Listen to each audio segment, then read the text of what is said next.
Hello guys, welcome to my blog. आप सभी का स्वागत है। दोस्तों આપણે જાય છે ખેતરમાં જાય કામ કરવા માટે। दोस्तों તમે લોકો જોઈ શકો છો ખેતરમાં આપણે જઈએ છે કપાસ વેણવા માટે। तो आप लोग देख सकते हो,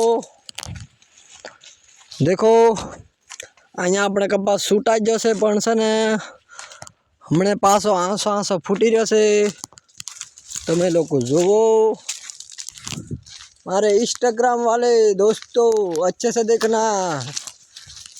खेत का काम भी करना पड़ता है एंड सोशल मीडिया का काम भी करना पड़ता है।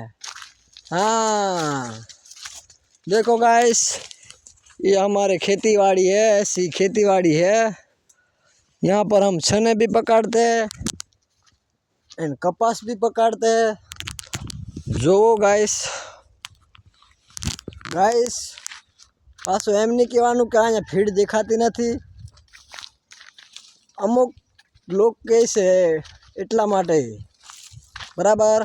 दोस्तों मारे आ बाजू कपास छूटाई जशे, हवे ने ओली बाजू आगळ छूटवानो छे कपास बाकी छे। मारो विडियो पसंद आए तो लाइक शेयर करो, कमेंट करो बराबर। मळीए बीजा विडियो में बराबर।